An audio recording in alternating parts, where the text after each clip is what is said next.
What are 3 key takeaways that we got from this conversation? Number 1, there are 3 elements to slow productivity. Do fewer things, work at a natural pace, and obsess over quality.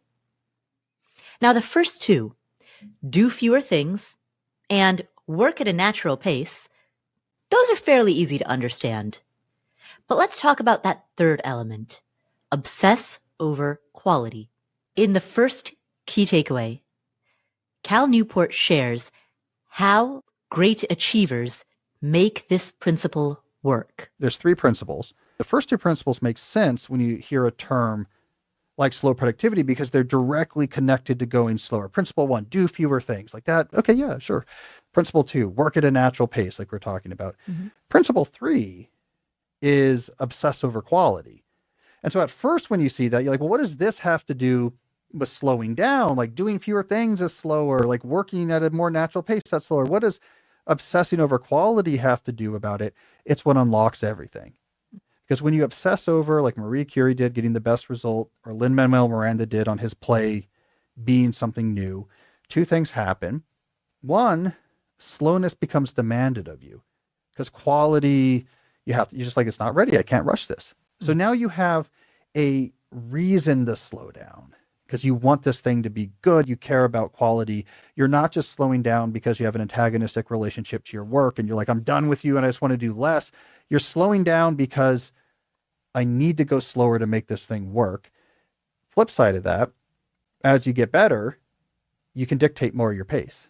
Obsessing over the quality of what you create can be challenging. It can be tricky. But it is what ultimately sets you apart. And it is what allows you to do fewer things, to do those things at a natural pace, and to have a career with legendary output. And by the way, this applies in all facets of life. You can obsess over quality at your day job, if that's what you're super into. You could obsess over quality at a side hustle. You could obsess over quality at some type of a volunteer or nonprofit or philanthropic endeavor. You could obsess over quality in a community group. You can follow these principles in any realm of life. Just remember, do fewer things, work at a natural pace, and obsess over quality.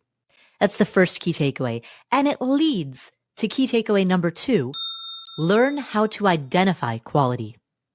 If caring about high quality is critical to achieving more without burning out, then the next question becomes, all right, how do we know what high quality is? How do we know it when we see it? Cal Newport explains what we need to prioritize when we are obsessing about quality.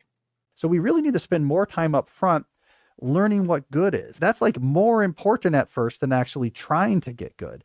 Because if you don't know where you're aiming your ship of skill, it's just going to go randomly through the waters of activity, if you know what I mean. So we actually have to, like, one of the most important things you can do is not how do I get better? It's like, what makes those really good people good?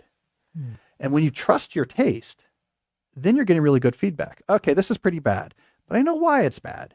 I can't do this, this, and this. All right, could I do that with enough practice? Yes. Could I do this? You know what? No, I'm never going to be able to do this. Let's change our plan. So I think we really undervalue taste when we talk to people about getting good at things or pursuing quality.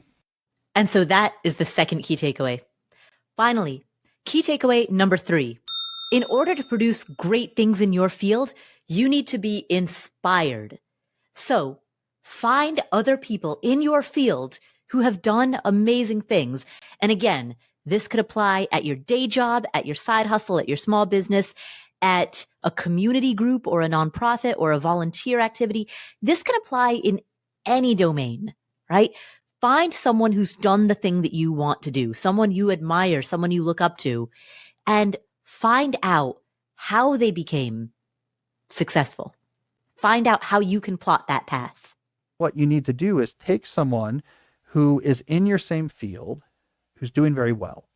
And you say, I want to take you out to coffee. I want to hear your whole story. And you walk them through. All right, so here was your first job. What was your next promotion? Well, what mattered at that promotion? Okay, then what happened next? And you begin to figure out what mattered for this person. So you can do this even when it's not a public figure, even when there's not podcasts to listen to or magazine profiles to read. And the key thing, if you're just talking to someone, is not just finding out the steps they took, but for every step, the key question is, what did you do in that step that other people trying to make that same step but failed were not doing? So let's get that differential analysis happening in your own career in marketing copy or whatever the particular field, programming, whatever it happens to be. And you get at, this is what matters.